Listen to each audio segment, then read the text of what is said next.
आइए फ्रेंड्स, आप सभी का एसएसडी क्लास में आपका स्वागत है। तो आज हम पढ़ेंगे आपका मैथ का फर्स्ट चैप्टर, जिसका नाम है वास्तविक संख्या का जो मोस्ट ऑब्जेक्टिव क्वेश्चन है उसके बारे में आज हम लोग कुछ जानकारी लेंगे। तो आप लोग जुड़े रहिए मेरे साथ मात्र 15 मिनट के लिए, ठीक है। चलिए हम लोग आगे बढ़ते हैं। तो आपके सामने फर्स्ट प्रश्न तो क्या बोल रहा है, पढ़िए और जवाब दीजिए। तो बोल रहा है 2 या 2 से अधिक अभाज्य संख्याओं का मौसा क्या होता है। तो बताइए आंसर इसका क्या होगा। 2 या 2 से अधिक अभाज्य संख्याओं का मौसा क्या होगा। 1। कैसे, जैसे 2 अभाज्य संख्या लिखो, जैसे 13, 7। तो इनका दिया हम लोग क्या करेंगे, गुणनखंड करेंगे। तो क्या होगा 1 गुना 13, इसका 1 गुना 7।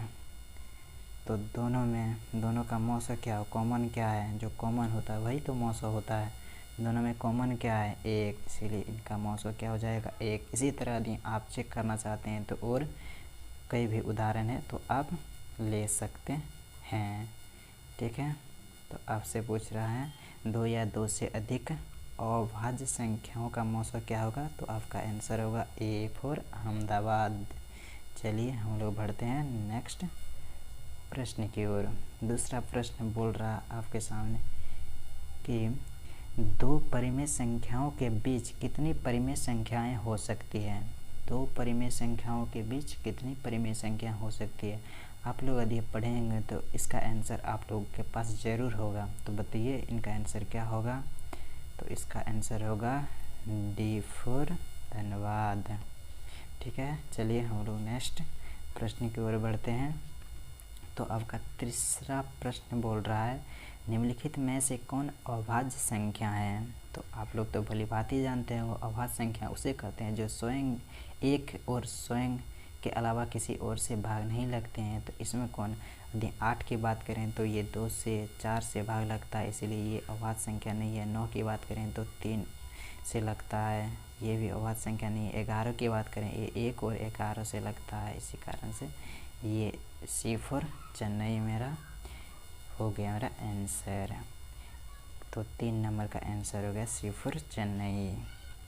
चलिए तो फिर हम लोग चौथे प्रश्न की ओर बढ़ते हैं। और चौथा प्रश्न बोल रहा है 2 संख्याओं का मौसा 25 है, मतलब 25 है, और लौसा 50 है। तो संख्याओं का गुणनफल क्या होगा। तो संख्याओं का गुणनफल हो जाएगा ए गुना बी, ए गुना बी। जब इन दोनों को हम गुना कर देंगे तो कितना आ जाएगा, 25 पंचे 125, अर्थात बी फॉर बम्बई।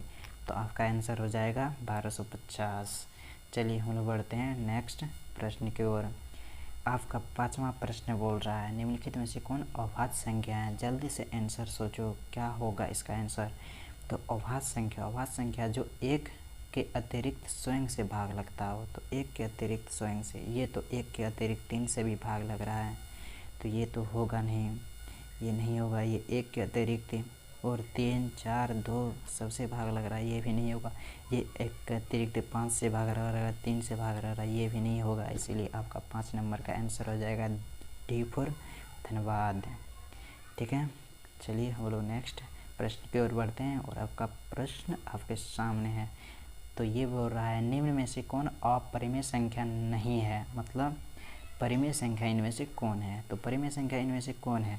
√11 तो परिमेय संख्या नहीं है, √15 तो परिमेय संख्या नहीं है, √9 गुना √16 तो ये हो सकता है। √9 का मान हो गया 3 और 16 का मान हो गया 4, अर्थात 12। तो आपका परिमेय संख्या कौन हो गया, सी फॉर चेन्नई, ठीक है। हम लोग बढ़ते हैं नेक्स्ट प्रश्न की ओर। और 7वां प्रश्न, यूक्लिड विभाजन एल्गोरिथम 2 धनात्मक पूर्णांकों के निम्न में किसे परिकलित करने की तकनीक है। तो इससे यूक्लिड विभाजन एल्गोरिथम से हम लोग क्या निकालते हैं। तो यूक्लिड विभाजन एल्गोरिथम से हम लोग मौसा निकालते हैं। चलिए हम लोग बढ़ते हैं फिर छठा नहीं 8वां प्रश्न की ओर। निम्न में से कौन परिमेय संख्या है? इनमें से कौन परिमेय संख्या है? +3, ये साइड में रखो पहले। तो आता है अब बी नंबर। बी बोल रहा है 2, बी बोल रहा है 2√2/√2। जब इन दोनों को कटा देंगे बचेगा 2। अब बोल रहा है कौन परिमेय संख्या है? तो परिमेय संख्या आपका B4 बम्बई हो गया। अब बढ़ते हैं नेक्स्ट प्रश्न की ओर। नेक्स्ट नम्मा बोल रहा है 2 क्रमागत सम संख्याओं का HCF क्या होता है? 2 क्रमागत सम संख्याओं का HCF क्या होता है? तो इसका आंसर हो जाएगा B4 बम्बई। यदि आप चाहते हैं कि कुछ उदाहरण दें तो 2 क्रमागत सम संख्या जो 2 से भाग लग जाए, तो सम संख्या जैसे 2 हो गया, 4 हो गया, इनका आप HCF निकाल के देख सकते हैं। इसका HCF 2 होगा। जैसे 2 क्रमागत 6, 8, 12, 14, 16, 18, तो आप निकाल के देख सकते हैं। इन दोनों का क्रमागत जो आसपास में हो उनका मौसो क्या HCF क्या होगा? 2 होगा। चलो हम लोग नेक्स्ट प्रश्न की ओर 10वें नंबर पे जाते हैं। तो 10वां नंबर बोल रहा है 1400 में 2 का अधिकतम घात कितना है? 1400 में 2 का अधिकतम घात कितना है? तो 1400 में 2 का अधिकतम घात कितना हो जाएगा? तो 1400 भागा 2 कर दो तो निकल जाएगा आपका अधिकतम घात। तो आएगा आपका आंसर 2⁻³ गुना 5⁻² गुना 7। तो यहाँ अधिकतम घात 2 कितना है? 3। तो आपका आंसर हो जाएगा B4 बम्बई। तो फिर बढ़ते हैं नेक्स्ट प्रश्न की ओर। बोल रहा है 11 नंबर कि निम्न में कौन अभाज्य संख्या है? इसका आंसर जल्दी से बताइए, जल्दी से क्या होगा? तो आपका आंसर होगा C4 चेन्नई। ठीक है, फिर नेक्स्ट प्रश्न की ओर बढ़ते हैं 12। तो इनमें कौन सी संख्या अपरिमेय है? अपरिमेय संख्या कौन सी है? तुरंत देख लेते हैं। जैसे √9 का मान 3, तो ये तो परिमेय हो गया। √20 का मान हो जाएगा कितना? √20 को यदि तोड़ दें तो क्या हो जाएगा? 5 × 4, और यदि यहाँ करते हैं तो हो जाता है 2√5। ये 25 तो निकल जाएगा 5 + 7। तो इसमें से कौन अपरिमेय संख्या है? अपरिमेय संख्या आपका आंसर हो जाएगा B4 बम्बई। ठीक है, फिर नेक्स्ट प्रश्न की ओर बढ़ते हैं। आपका नेक्स्ट प्रश्न है संख्याएं 25 और 50 के HCF और LCM का गुणनफल क्या होगा? इसका भी आंसर होगा B4 बम्बई। ठीक है, फिर नेक्स्ट बढ़ते हैं। नेक्स्ट बोल रहा है निम्न में कौन परिमेय संख्या है? इनमें कौन परिमेय संख्या है? तो आपका आंसर होगा ये तो परिमेय संख्या है ही नहीं। A नंबर तो परिमेय संख्या नहीं है, ये भी परिमेय संख्या नहीं है। यदि √5 अगर 5 देंगे तो ऊपर 5, तो यहाँ आ जाएगा √5, तो ये भी अपरिमेय संख्या नहीं है। ये आ जाएगा 0, ये √7 ये तो नहीं है। तो आपका आंसर हो जाएगा C4 चेन्नई। फिर नेक्स्ट बढ़ते हैं 15 नंबर। तो क्या बोल रहा है 6/15 का दशमलव प्रसार कैसा होगा? तो इसका दशमलव प्रसार शांत होगा। तो आप लोग यदि यकीन नहीं हो तो आप भागा दे के देख सकते हैं। 15/6 जब देंगे तो पॉइंट जब देंगे तो यहाँ 0 आएगा। 15 × 60, तो आपका आंसर होगा ये कौन सा है? शांत दशमलव प्रसार। ठीक है, नेक्स्ट बढ़ते हैं। आपका है 16 नंबर। 16 नंबर बोल रहा है महत्तम समावर्तक AB गुना लघुत्तम समावर्तक AB बराबर होता है। तो ये बराबर होता है A × B के। तो इसका आंसर हो जाएगा A × B। फिर नेक्स्ट बढ़ते हैं। आपका आंसर आता है 17 और बोल रहा है 625 में अभाज्य गुणनखंड में 5 का घात होगा। 625 को जब तोड़ेंगे तो आता है 625, तो ये होता है 25 × 25, 25 × 25। जब 25 को तोड़ेंगे तो क्या होता है 5 × 5 × 5 × 5। ठीक है, तो कितना आ जाएगा 5⁴। तो 5 का घात कितना आ जाएगा 4। तो आपका 70 नंबर का आंसर हो जाएगा 4, मतलब D। फिर बढ़ते हैं हम लोग नेक्स्ट प्रश्न की ओर, जो है 18 नंबर। तो क्या बोल रहा है दो परिमेय संख्याओं के बीच परिमेय संख्या होती है। 2 परिमेय संख्याओं के बीच परिमेय संख्या होती है, तो इसका भी आंसर हो जाएगा अनंत। फिर बढ़ते हैं नेक्स्ट प्रश्न की ओर, जो है 19 नंबर। तो 19 नंबर भी क्या बोल रहा है क्या एक परिमेय और अपरिमेय संख्याओं का गुणनफल अपरिमेय संख्या होती है? नहीं, ये दोनों हो सकता है, अपरिमेय भी हो सकता है और परिमेय भी हो सकता है। तो इसका आंसर रहेगा सी फॉर चेन्नई। फिर नेक्स्ट प्रश्न की ओर बढ़ते हैं। तो क्या हो रहा है, दो परिमेय संख्याओं के बीच अधिकतम कितनी परिमेय संख्या हो सकती है? दो परिमेय संख्याओं के बीच अधिकतम कितनी परिमेय संख्या हो जाती है? अभी तुरंत पीछे बताएं। इसका आंसर आप लोग कमेंट बॉक्स में ज़रूर दीजिएगा। हम नेक्स्ट प्रश्न की ओर बढ़ते हैं। तो क्या बोल रहा है 21 नंबर, निम्न में कौन अपरिमेय संख्या है? अपरिमेय संख्या बोल रहा है, मतलब परिमेय संख्या नहीं, अपरिमेय संख्या है। तो ये इसका क्या हो जाएगा? इसका बात करें तो ये हो जाएगा मेरा 64, 88, 64, 66, ये तो मेरा परिमेय संख्या है।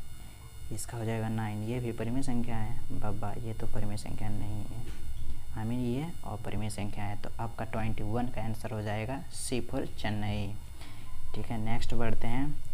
नेक्स्ट हो रहा है, वृत्ताकार पथ पर 3 धावक एक ही स्थान से दौड़ना प्रारंभ करते हैं तो एक चक्कर लगाने में क्रमशः इतना घंटे समय लगता है। तीनों को प्रस्थान बिंदु पर में कितना समय लगेगा? इसका यदि आप चाहते हैं कि पूरा सॉल्यूशन देखें तो आप कमेंट बॉक्स में बताइएगा 22 नंबर का और 23 नंबर का। 23 नंबर भी इसी तरह है, तो हम इसका सॉल्यूशन बना के अपलोड कर देंगे। तो इसका आंसर हो जाएगा आपका 24 घंटा। ठीक है, नेक्स्ट बढ़ते हैं। नेक्स्ट ये भी क्वेश्चन उसी तरह है, कोशिश कीजिएगा इसका आंसर कितना होता है बताइएगा। ठीक है, आगे बढ़ते हैं हम 25 नंबर की ओर। तो 25 नंबर क्या हो रहा है, 24 नंबर में √2 है 1। √2 क्या है? √2 क्या है? परिमेय संख्या है, अपरिमेय संख्या है, प्राकृत संख्या है। तो क्या है √2? √2 क्या है? एक अपरिमेय संख्या है। फिर बढ़ते हैं अगले प्रश्न की ओर। अगले प्रश्न 25 नंबर में √3 है। √3 क्या है? परिमेय संख्या, प्राकृत संख्या, अपरिमेय संख्या या इनमें से कोई नहीं। तो √3 है एक अपरिमेय संख्या। फिर नेक्स्ट प्रश्न की ओर बढ़ते हैं 26 नंबर। तो क्या बोल रहा है इसमें, यदि x² - 5x + 4 = 0 तो x का मान होगा। तो x का मान क्या होगा? x का मान तो हम कुछ भी रख सकते हैं, x तो वेरिएबल है, कुछ भी रख सकते हैं। 0, 1, 1/2 कुछ भी रख सकते हैं। तो क्या हो जाएगा? पूर्णांक। तो इसका 26 नंबर का आंसर हो जाएगा ए फॉर अहमदाबाद है। फिर नेक्स्ट प्रश्न की ओर बढ़ते हैं। क्या बोल रहा है, 3√3 है। 3√3 है। तो 3√3 क्या है? परिमेय संख्या है, अपरिमेय संख्या है, पूर्णांक है। तो क्या है? तो इसका आंसर होगा अपरिमेय संख्या है, बी फॉर बम्बई। फिर नेक्स्ट पढ़ते हैं 28 नंबर। बोल रहा है इतना जो है क्या है? जब भी इस तरह का नंबर देखें ना आप लोग कि एक ही बार रिपीट हो रहा है, 1 बार 2 बार हुआ, फिर 3 बार, फिर 4 बार, फिर 5 बार, तो समझ लेना वो क्या है? एक अपरिमेय संख्या है। तो इसका भी अपरिमेय संख्या। अब बढ़ते हैं हम लोग नेक्स्ट प्रश्न की ओर। कौन? 29 क्या है? π/2 क्या है? π/2 क्या है? परिमेय संख्या है, अपरिमेय संख्या है, परिमेय अपरिमेय दोनों संख्या है या इनमें से कोई नहीं। तो ये हो जाएगा अपरिमेय संख्या। नेक्स्ट प्रश्न की ओर बढ़ते हैं। तो बोल रहा है कि निम्न में से कौन परिमेय संख्या है? तो इनमें से परिमेय संख्या कौन है? तो आपका आंसर होगा, ये तो परिमेय संख्या है ही नहीं, ये भी परिमेय संख्या नहीं है। ये बोल रहा है 2√3/√3, तो ये ख़त्म हो जाएगा तो आएगा आंसर 2। तो ये परिमेय संख्या है। तो आपका 30 नंबर का आंसर हो जाएगा सी फॉर चेन्नई। फिर नेक्स्ट प्रश्न की ओर बढ़ते हैं।